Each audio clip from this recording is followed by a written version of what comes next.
So it's a great pleasure to welcome to Carleton University Dr. Vanessa Agnew, who teaches at the University of Duisburg-Essen. And she's here as the fourth speaker in our Shannon Lecture Series, Performing History, Restaging the Past. Dr. Agnew has authored Enlightenment Orpheus, The Power of Music in Other Worlds, and co-edited with Jonathan Lamb, Settler and Creole Reenactment. She's very well known as a historian of reenactment, having edited a special issue of the journal Criticism on that topic, and her introduction to that volume, What is Reenactment, has become standard reading for all public historians, along with her 2007 article, Rethinking History, History's Effective Turn, Historical Reenactment and Its Work in the Present. So thanks very much for coming to all this way from Germany to Carleton. Thank you for having me. So my first question is perhaps the most obvious one. What is reenactment? Reenactment is notoriously difficult to define because it means different things to different people. The sort of standard definition, and the one that die-hard reenactors are wedded to, is that it's a form of living history. And so there's been some debate within the field as to whether the definition of reenactment ought to be extended. And my view is that a more capacious definition of reenactment is useful.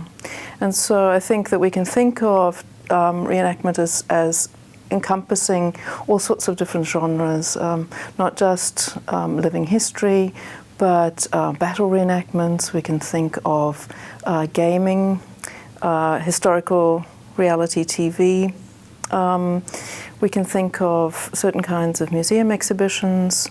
We can think of historical film, of course. And we could also even think of certain kinds of commemorative practices, like the example that comes most readily to my mind is the Stolpersteiner. It's a form of commemoration dealing with the Holocaust that is practiced in Germany. So I think that what all of these disparate practices share is a sense of embodiment and that desire to reanimate the past and the present, and to collapse past and present. So this collapsing of temporalities is, I think, key to any definition of reenactment.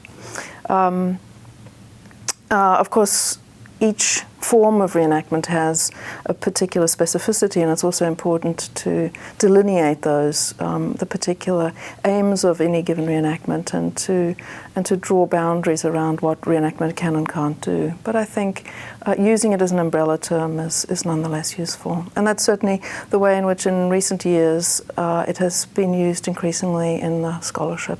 Mm-hmm. So you were one of the historians on the Captain Cook voyages, and I wondered, would you recommend that to all academic historians to participate in reenactment? I would recommend the experience to nobody, really. It's I found it an extremely taxing experience. I say that a little bit in jest because people often assume that an experience like that it seems glamorous, and it seems as if that kind of once-in-a-lifetime experience would be something not to be missed. But the kinds of psychological strain that one puts oneself through in taking something like that on board is not to be underestimated. And so I think academic historians ought to perhaps do it advisedly.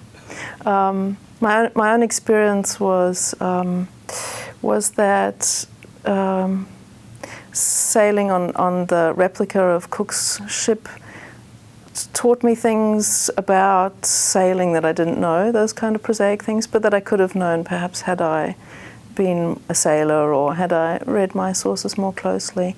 So that when one reflects on what it is that one learns by doing something like that, it's not necessarily one learns unexpected things. One learns things about oneself, perhaps. One learns about power structures. One learns about the treatment of women in those kinds of typically all-male environments.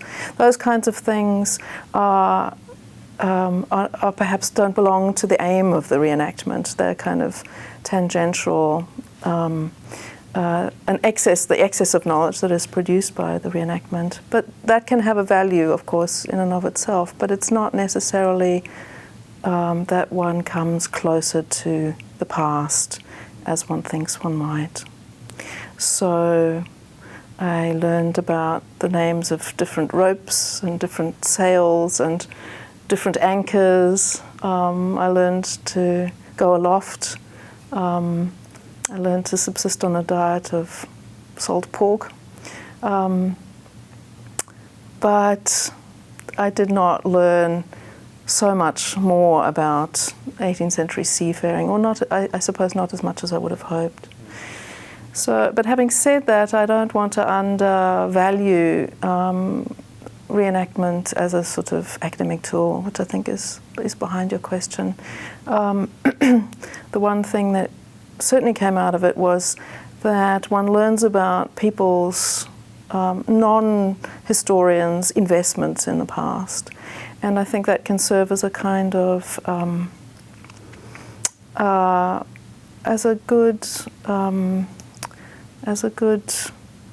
it's of value, I think, to academic historians to realize how deeply people are committed to particular places and to political, they have deeply held political views, and that those are all played out in a reenactment. And so it, I think, takes an academic potentially out of the ivory tower and puts them in closer touch with people for whom these histories are not immaterial. And so it can have a kind of, I think, a humbling effect on the way in which one does history. I think it's important to find ways of communicating outside of the academy, and reenactment helps to do that.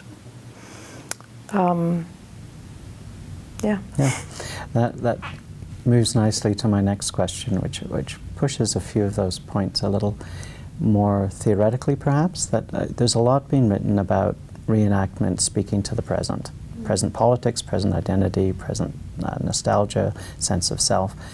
And I wondered whether there's a case to be made that reenactment can actually give the past some of its own present.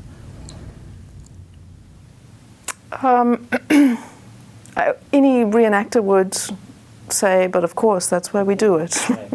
And I think that experience of being thoroughly immersed in one subject will lend the impression that one is right up close and personal with the past, and so that will have a kind of lend the past a kind of presentness that you're alluding to. And so I think the answer is yes, but in a qualified sort of way. My interest has always been more in trying to figure out what the limitations of reenactment are, rather than to uphold it as a way of accessing that presentness of the past, as you put it.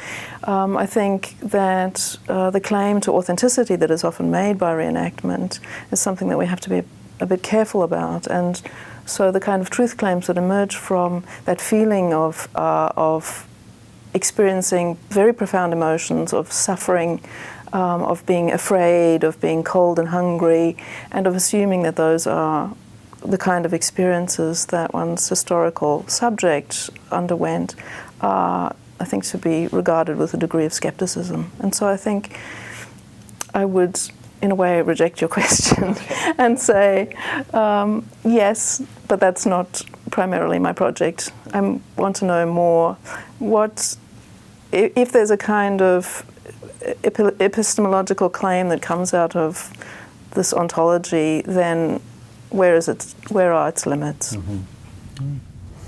Mm-hmm. So you've shifted from writing and thinking about travel and science and music to thinking about genocide. I wondered if you could talk a little bit about that shift in your work.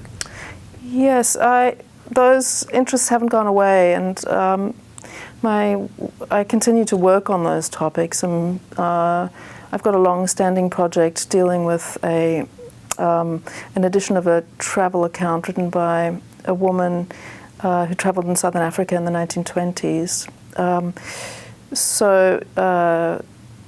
That interest in travel abides. And I've got other work continuing that looks at music as a, the sort of, well, it deals with goose flesh, and it deals with these sort of somatosensory impressions that can arise from the experience of listening. So music and travel and science, they continue to occupy me, but I have started quite recently to work on the representation of genocide. Partly it has to do with having moved recently to Germany, where genocides, the evidence of genocide has a tangible manifestation. And so those kinds of, the proximity of the evidence of genocide, if I could put it that way, has spurred me to think about what kind of role reenactment can play in dealing with genocide. And so I've begun to look at the comparative treatment of genocide, which in historical representation generally has always been regarded with a degree of caution. But I think there are recent work that's been done, recent films, Joshua Oppenheimer's films dealing with Indonesia, for example, or films from the early 2000s, Pan's S21, for example, or even thinking back further to the 80s, Landsmann's Shoah. They all use these elements of reenactment, but reenactment has not necessarily been foregrounded as a sort of analytic category for thinking about the treatment of genocide.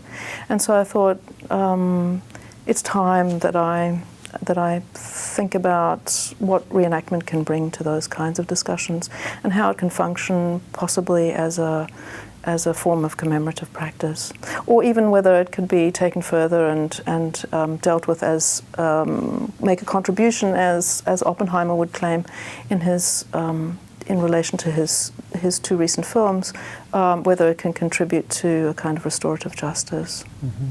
Okay. Well, my last question relates to the nature of the series, the theme of the series. So I wondered if you could just speak a little bit directly to the issue of the relationship between history on the one hand and performance on the other.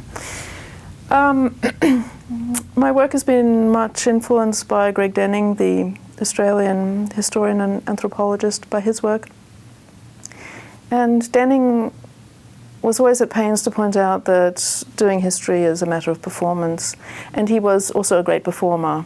And so I think that sort of, as a graduate student, that sensitized me to the constructedness of history, which is something that is always conveyed in every history course anyway, but he gave it a particular kind of specificity that I found appealing and important. And his work was also shaped by the kinds of ethical considerations, questions of cross-cultural encounter that animate my work. So I think whether one deals with it explicitly or not, but performance underlies the way in which we do history today. Having said that, I'm not trained as an academic or a historian, but I think it applies. Your question is to be taken as a more general one. And then the work of scholars like Nicholas Thomas, an anthropologist, or even Marshall Sahlins, to think about the way in which our ways of interacting are structured by performances, by rituals. And so I think if we try to understand the nature of these performances, whether we're working on the present or the past, I think it's that can be illuminating. Wonderful. Well, thanks very much for speaking to us today. Thank you.